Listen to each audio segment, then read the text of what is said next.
Well, Friday. It has been a long and involved week.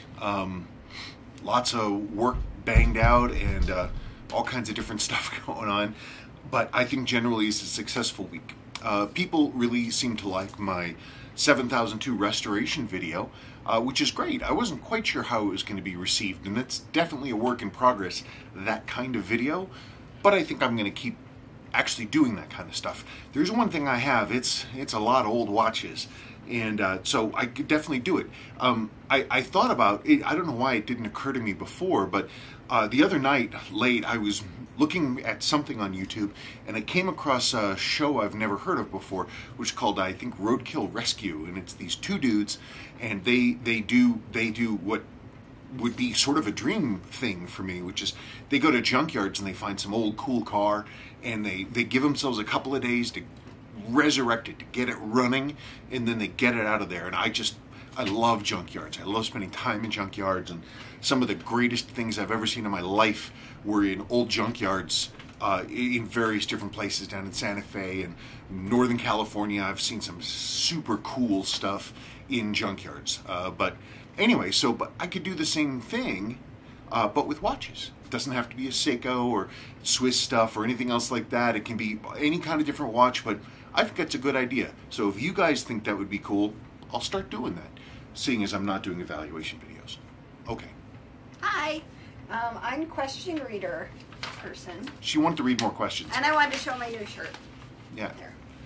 Bonus tips for anybody who knows who that character is.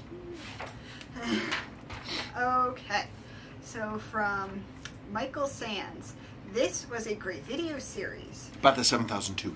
I enjoyed every minute of it. Thank you for sharing your work and your skills. I definitely hope you can find a way to film the real close-up detail breakdown, and especially rebuild work, as that would be a real treat to see. But like you, I can't think of a way offhand to do that. I'll also note that I completely agree with your thoughts and position regarding pressure testing restored vintage watches. I am a certified scuba diver. My watch collection is 99% divers, and of those, more than half are vintage pieces from a wide variety of different brands, including my beloved 1979 Seiko 6306 7000, Scuba Pro 450 that you restored for me a few years ago. I would never dive with any vintage watch or even take one swimming. I have a few purpose dedicated modern divers from Deep Blue, Master 2002, and Citizen Ecozilla that I wear as actual scuba diving tools, back up to my dive computer, as well as other modern watches that I enjoy wearing while snorkeling or just swimming in the pool. Yeah, it's, for me, the thing is that, like, I will take watches into the water. When we went to Florida, however long ago, I actually had, I had my SUN 019 Kinetic with me, and it went into the ocean. My SRP 775 has gone into the ocean, but they're brand new watches. And so not only do we know the sealing surfaces are great and the seals are all genuine Seiko, the watches themselves are replaceable. And something like an Ecozilla, boy, that thing's, I mean, they're bulletproof. They're really bulletproof. More so than G-Shock? No, I don't think that there's anything more bulletproof than a G-Shock. I mean, there was that guy who ran over his a few times on purpose. And then he froze it in a block of water, and then he took the block of water that had the G-Shock in it, and he put it in a pot of boiling water and boiled it till the ice was gone, and then just boiled the watch for a while, and it still works. He still has it. So I don't think there's anything more crazy than a G-Shock. Anyway, thank you, Michael, and I'm glad you agree. There are other people, I'm sure, that don't. But again, it's your watches, and you guys can do what you want to. I'm just a worrywart, and I like avoiding unnecessary risk if I can. Next one. From screen name AutoWise. This was a brilliant series of videos. Thank you. If you do any more brought back from the dead watches, please do these videos. Thanks so much for taking the time to share your passion and enthusiasm. Yeah, I mean, I think it'd be a fun thing to do because, again, I want to keep producing content, and she will tell you I have a lot of watches. Sabrina says I have a lot of watches. A lot of watches. At least watches are small, so it's not like he has 50,000 cars in our garage. That It's true. wouldn't fit that. I've collected much larger things, but anyway, yeah, I've got all kinds of crazy stuff. Like I've got like an early '70s glycine dress watch that I picked up. I don't even know where, and I've been waiting for an excuse to restore that thing for years and years. It's very '70s. It's pretty cool. It's got a nice movement in it.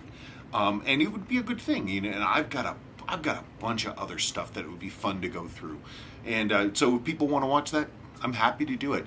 On the eye thing, I don't know. There's got to be some kind of a GoPro or tiny video camera thing that goes on glasses. There has to be.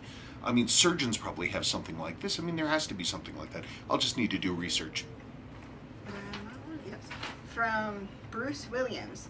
Love it, man. That tan loom really makes this watch. Best 7002 I've seen. Kraken has things to say too. She's yelling at grasshoppers. Yeah, that tan 7002 is very cool, and it's an unusual watch. I took a great photograph of it that I'll see if maybe I can find a way to stitch into this video, like, I don't know, here.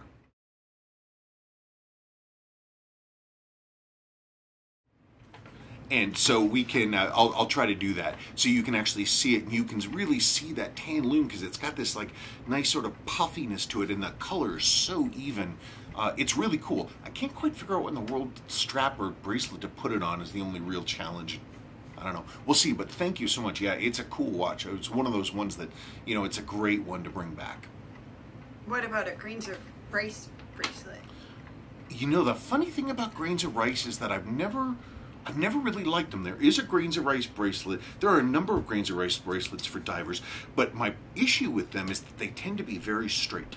And I am crazy in that I like tapered bracelets.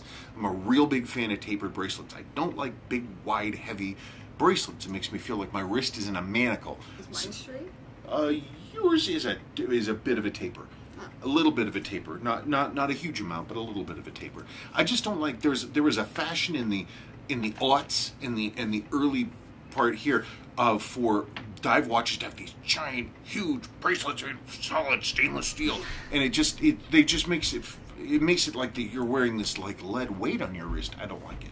I like to be able to wear a watch and not even really think about the fact I'm wearing it. This watch is a great example of it. I often forget I'm even wearing this thing, which is, that for me is ideal. Why were you pointing at me? Was I?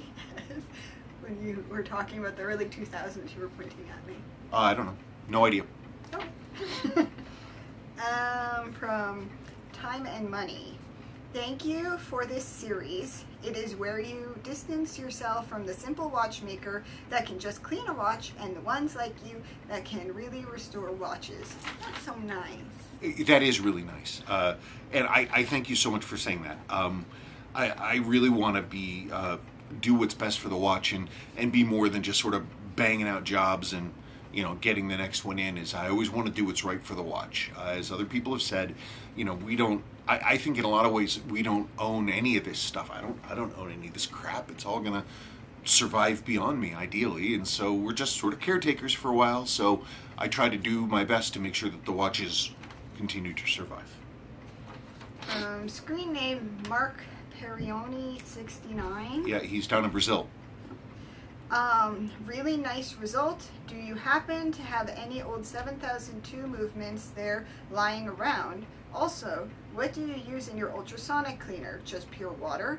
How about dipping the parts on WD-40 after the sonic cleaning?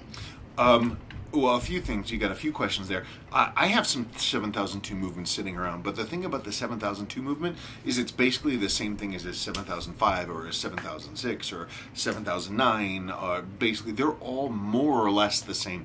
7002, really the big difference is that the date dial, the ring with the numbers on it, that has to be a very specific orientation because the 7002 has a 4 o'clock crown versus all the other members of that family have a 345 crown. So that's really the only difference. So if you have those other members of that movement family, you've got pretty much everything you need.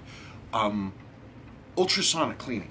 I use the stuff that you don't ever want to mix water And watches, it's never a good idea. So I use L&R products.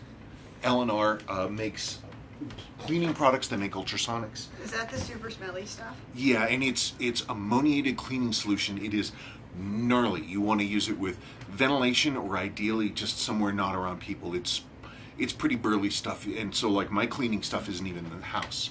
I have to believe that in Brazil you should be able to get L&R cleaning products, and you should be able to find a watchsmith somewhere who has.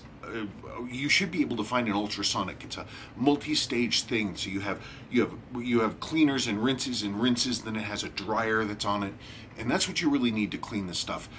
For water, the only thing I would use it for is I have a big ultrasonic that I use and a non-ammoniated cleaner in for like cases and bracelets. That's the only stuff that I'll ever put water towards it, ever. But there's got to be watchsmiths in Brazil, therefore there have to be watch parts suppliers and watch supplier sellers down there. There have to be. Though, of course, I've never researched it. Anyway, I hope that's a helpful answer. Okay. Last one from Todd Shuck. Loved the series. Thank you very much. Obviously, you need to invest in child-proofing your workshop. Sorry that I ran away. The pizza arrived. Yep, Friday pizza. Normally we make pizza, but we're out of the... there's a problem with the dough, and so we cheated and we were bad, and we got delivery pizza. From Pizza Casbah in Fort Collins, it's yummy. It's true. Anyway, the question again was child-proofing the room. You know, the thing is that our house is... We have a nice house, and it's great that I've got the business in the house. And I love having it, being close to the kids all the time. I desperately, and one of our long-term plans is to actually build me a dedicated office specifically for this. I used to have a dedicated office, but then we had our third child, and my office went back to being a bedroom. So long-term, we are gonna push out part of the house and make a thing. If I had my druthers, I would actually build a separated building. But I don't think that that's practical. It's not practical. And too bad. You know what? No matter where you are, your little man would want to be near you looking at clocks. It's true. Yes, he screams clocks, clocks, clocks. He loves looking at clocks. The only thing he loves more than clocks is cars. It's true. He loves cars. It's two. Well, anyway, that's really about it. It's been a heck of a week, and we're just glad as always that you guys are watching, and it's really gratifying that we get to do this stuff. So we'll try to come up with more interesting content for you. And like if you have a weird watch sitting around your place that's kind of weird and junky, and you might want to send it in to have this restoration thing done, run it by me. I'd be interested in maybe looking at it. So I don't know. That's about it. Did you have anything else to add? No. No? That's it. Okay. Happy Friday. Thank you so much for watching, and we will see you guys later.